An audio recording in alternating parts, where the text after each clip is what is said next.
Hello and welcome to another Sarah J. Maas tier ranking video, and today we're going to be tackling Throne of Glass. I'm especially excited because of all of the Sarah J. Maas series, this one's definitely by far my favorite. Don't be surprised if we see a lot of characters very high up on the list. Speaking of the list, here are categories. I Wish You Were Real. This book series, I've never wanted something to be more real in my life, so that just felt appropriate. Then You Make Me Happy. It's okay if you're not real. That's fine. I enjoy reading about you. Then I Need More. This could either be I need more to like you or I don't know enough about you. So could go either way. Then I Forgot That You Existed. Cue that one Lover Taylor Swift song. And this is basically for characters that I forgot that they existed. Then Thinking About You Makes Me Upset. Need I say more? Let's just jump right in, shall we? And we're gonna start with Asterin. I Wish You Were Real. Everyone wishes they had a second like Asterin. She is passionate, she has a heart of gold, and I love everything about her. I cried at the end of Kingdom Bash. Aelin, easy. Wish You Were Real. I need her to be real. I hope you understand. I think Petra, You Make Me Happy, just because she had a really good redemption arc. So for that alone, she made me happy. For Gavin, I feel like whenever I think about Gavin and Elena, who I did realize is not on this list, so we're just gonna group them together. For Gavin and Elena, I'm gonna put Thinking About You Makes Me Upset just because they made choices and their choices hurt my favorite character. And I get that they did everything they could to make it right and that they regretted it, but like the consequences of that decision, and it's not like they didn't know what they were doing. Like they were fully aware of what they were doing and the consequences of it. Don't love that. Connell, which is Fenris's twin. Obviously I'm not gonna get more. That's a hard thing with I Need More, because the books are done. But I struggle with Connell because sometimes I want to feel bad for him and sometimes I just want to hate him, because it's really tricky when someone's been manipulated by someone so evil, especially someone like Maeve, who quite literally has the power to manipulate your mind. I don't want to be too hard on Connell and say that Thinking About You makes me upset. It does make me sad. Like, his story is very sad. But yeah, for Kale, I'm gonna ruffle some feathers. You Make Me Happy. I don't love Kale. I think he definitely, especially in Queen of Shadows, like he drives me absolutely insane. But I feel like because I read Tandem, I didn't go into Tower of Dawn hating it. Most people who don't do the tandem read are so ticked off by the ending of Empire of Storms that they don't enjoy Tower of Dawn at all, and they get really mad about it because of how Queen of Shadows ends, because of Kale's behavior in Queen of Shadows. But in my opinion, doing the tandem read, I didn't have that. I just went in being like, okay, let's find out what happens to Kale in the Southern Continent. And I actually really, really felt for him when I realized, like, this is a man who lashed out because he was constantly conflicted. And he was, like Manon, constantly stuck between what he was born and raised to do and what he felt was right. And unfortunately for him, because he was so conflicted about those decisions, he did make a lot of not great decisions and he did lash out at people who didn't deserve it. And although I think that's bad, I do think Tower of Dawn showed that he actually healed and he was a changed person. And because of that, I do love his healing story, and his healing story does make me happy. And I am very happy for him that he did get such an amazing ending, because it kind of showed like his journey was worth it, you know? For Rowan, I Wish You Were Real. Need I say more? Philippa, Wish You Were Real. If you don't remember, Philippa was the maid who took care of Selena in the first couple books, and I just love that she always knew that she was Aderlin's most feared assassin, and she was just like, let me tell you how it's gonna be, let me tell you how it's gonna go. And then once they warmed up to each other, she was like helping her escape the room so that she could go to balls and parties. So I love that. Philippa to me is like fairy godmother tier. Like, she's just phenomenal. Grave, Thinking About You Makes Me Upset. Enough said.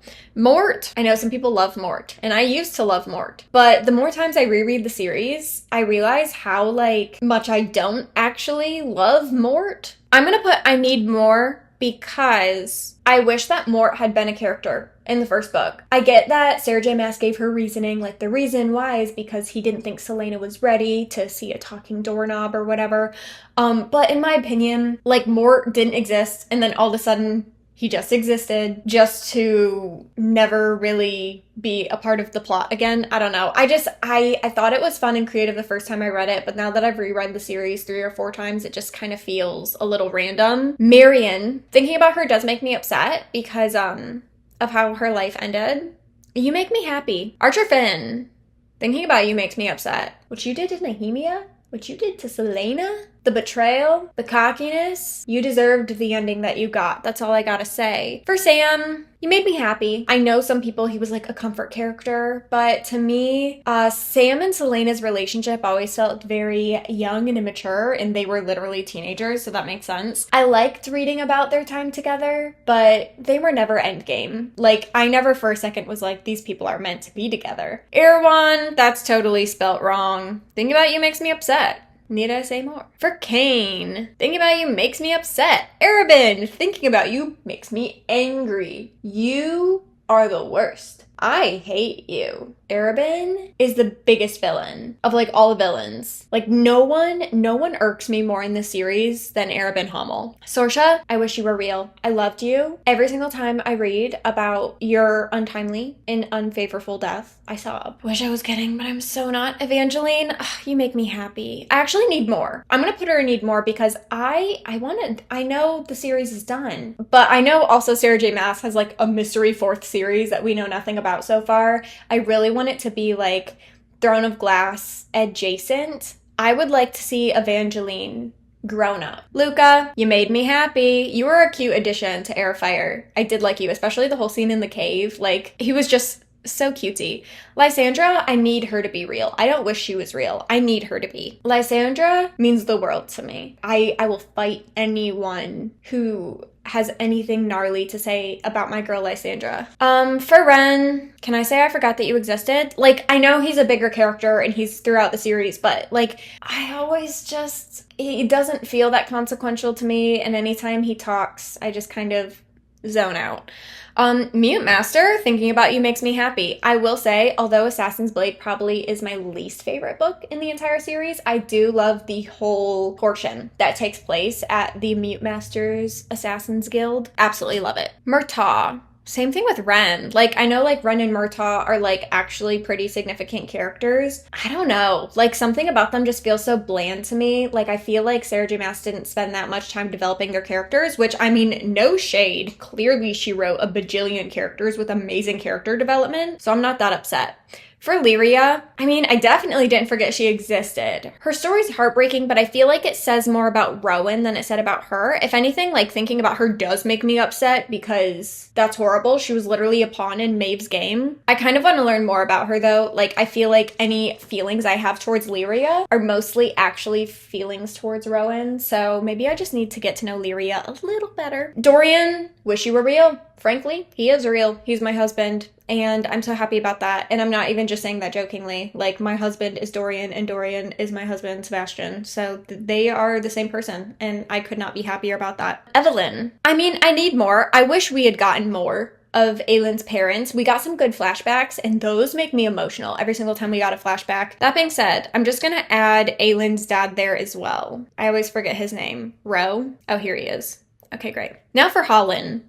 Oh my word. Can we actually talk about this? This is the thing that keeps me up at night. Why did Sarah J Maas go so out of her way at the beginning of the series to always talk about how rancid Holland was? Like, they were really, like, I honestly thought that in Kingdom of Ash we would get an adult Holland, like, who was worse than his father kind of deal, because they were always cracking him up to be this horrible child, and like the thought of, even though he was only 8 years old, like the thought of him potentially becoming king one day was like horrific. Did Sarah J Maas like have a plot with him later that she decided to just ditch because we got nothing of Holland ever, really, just hearing about him, and I'm like, why did we talk about Holland? I've heard some Massverse theories connecting him to someone else in ACOTAR. I do love that theory, but at the same time, like, I need more. Like, I need Holland, whether that's in the Massverse entirely or in this 4th mystery series. I need to find out, why did we spend so much time debriefing on the fact that Holland is a horrible human being? Like, as a literal child, he was horrible. horrifying. Narak, I forgot that you existed. I mean, it was a cool scene in Air of Fire and like the first time she ever goes up against the Balg. Baba Yellowlegs. I don't really have a good category for her. She doesn't make me happy. I don't need more. I definitely, frankly, have enough. I guess I could say I forgot that she existed, but I didn't though. Can I just say her scenes make me happy? Like that whole thing, I think it's Crown of Midnight, and like the her talking to Dorian and her talking to Aelin and then them fighting and her being branded a witch slayer. I did like that. And I did like the catalyst for what it kicked off with Manon in all of them. So Baba herself didn't make me happy, but I did really enjoy her plotline. Adian, listen, I need more simply because Lysandra is my girl and I am all about actions speak louder than words. And although you did horrible, horrible things, and you did apologize, and she did forgive you, I wanted to see more of Adian treating her like the queen that she is after that apology, to show that he like legitimately was a changed person, and that was truly just the trauma and the stress of like being in charge of a losing battle. Do I agree with any of his actions? No, I think they were absolutely abhorrent and terrible, but I wish I would have seen more of like him making things right with Lysandra. Now on to the Ilkin. Honestly though, I mean, thinking about them kind of makes me upset. I feel like you could put any, I feel like I should have thought my categories through a little bit better, because there's definitely some where I'm like, they need a whole different category. The Ilkin, they were definitely the coolest of all the Valg creatures, but I think I definitely got a sense of like hopelessness whenever they showed up in a scene, because they were so like intense and destructive. Moving on to, I just kicked my camera. Now for Nehemia. You make me happy. I want to say I wish you were real, and I felt that way up until we found out that she was basically sent by Queen Elena to like befriend her. And there was just too much lies. There was too much, and I get it was like for the greater good, but that had to sting for Aelin, because she really thought that they were like best friends. For the Blackbeak matron, thinking about you makes me upset. Obviously, enough said. Manon, I wish you were real. Aelin, Lysandra, and Manon are my girls in the Massverse entirely. Like, they're my top 3 Massverse characters, period. Roland? Frankly, I forget that you existed. Every single time I read Crown of Midnight, and it's like, oh, Dorian's cousin Roland. I'm like, oh yeah, this guy. Honestly, the first time I read the series and Roland died, I didn't even realize it was Roland. I just thought it was like some random dude. And I was like, okay, what's the significance of this man's death? Because they don't outright say his name is Roland, but they basically imply that he's Roland. So it wasn't actually till the second time that I read the book where I was like, oh, that's why this scene is significant. Gotcha. Iskra, thinking about you makes me upset. When I do my entire plot recaps of Throne of Glass, which by the way, if you haven't checked them out already, you definitely should. But every single time I talk about Iskra, like, I have to really hold back. Nesrin, listen, I don't know what it is, but I never really clicked with that Nesrin. Maybe I just... Did I need more? I think I needed more. I don't know what exactly I needed, but her plot lines in Tower of Dawn weren't my favorite, and Nesrin just felt very two-dimensional for me. I did really like learning about her culture and like seeing how she came alive when she was actually like back in her home continent again. I did enjoy that aspect of her story, but her as an individual, I did not love. So I needed more. I'm not sure what exactly I needed, but I did need something more. Brannon, I love any sort of like flashbacks we get to learn more about Brannon.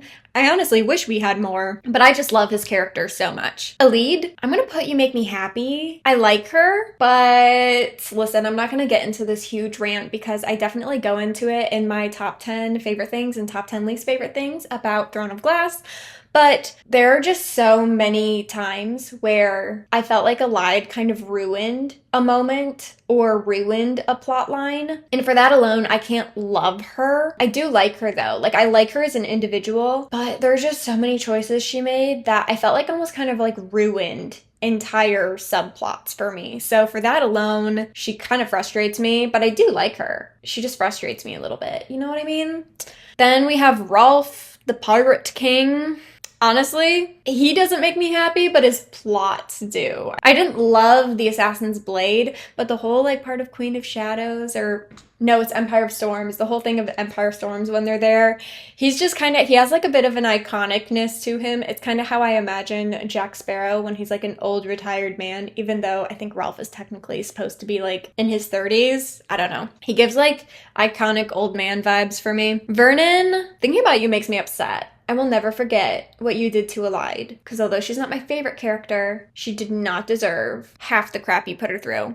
Dorian's dad, in other words, Dorian Sr., the King of Adderlin. Listen, the entire series, he makes me upset, he makes me angry, and I hate him. But in the last book, Aelin and Dorian are like in this in-between, and he like confesses everything to Dorian and he tells him everything. Rips my heart out every single time. So I'm gonna put You Make Me Happy. I've not really recovered from reading that. I don't think I ever will. Sorrel, I wish you were real. Honestly, you can see a theme with all the witches here. I wish they were all real. Lorcan? I don't like Lorcan. Can I say that? Like, I do want to know what Lorcan did, but I don't like him. And I think that partially might be why I'm not, like, in love with the lead. I guess I needed more from him. He was go girl give us nothing, in my opinion. Rourke, thinking about you makes me upset, but frankly though, I did also forget that you existed. I will remember you existed every time I reread Assassin's Blade, but if I'm not rereading Assassin's Blade, I forget that you existed. Kaltain, I wish you were real. Holy snap. Her character arc is insane, and I'm obsessed with her, and I love her. Dorian's mom, I forgot that you existed. All you did was hand Dorian a couple slips of paper of, like, a list of women in the court that you thought were fertile for him to try to marry. That's all you really did. You were also a really lousy mom. Every time he opened up to you, you did not care, so you suck for that. Maeve, thinking about you makes me upset. Abraxos, I wish you were real. Same with Fenris. And Wesley. Sweet, sweet Wesley. You make me happy. I do love Wesley. I was just telling someone yesterday, actually, when I think of Wesley, I think of Peeta Mellark. Like, they're just the same person in my mind. We love him. Duke Parrington, thinking about you does make me upset. Malachi? Oh, this is Emerus's mate from Air Fire. See, they both do make me happy. But because they're small characters in one story, I forget that Malachi exists often because he's not there often, but Emerys does make me happy. The whole, like, campfire stories, I loved that. Ansel, you did make me happy. Ooh, the happy. We just got a second row for the happy. Fleetfoot, you also make me happy. Same with, actually, I wish Gabrielle was real. I do wish Gabrielle was real. And I'll also say that about Yrene. I think Yrene was a big part of why I was so quick to forgive Cale as well for everything that he did. Because in my opinion, if someone like Yrene can see the good in you, I can try as well. And sure enough, I did. She has a heart of gold, and I really do love her, like, do no harm moral compass. Like, she has the strongest moral compass of all of these people, but she also never judged people like Aelin, who arguably has the most morally gray morals of, like, anyone in this series. And yeah, something about Yrene, she's just very kind, and sometimes I read these books and I'm like, I wish that I could be a Yrene sometimes and, like, have this much of a heart of gold. So, love that for her. And that is all of the Throne of Glass characters. This was honestly insanely fun. If you haven't already, you definitely need to go watch the ACOTAR version of this. Or frankly, you should just subscribe to get notified whenever I post any other videos. I do a lot of fun Sarah J. Maas videos, but then just fun, romantic, bookish content and reading challenges. So, should definitely hang around, and I will see you later.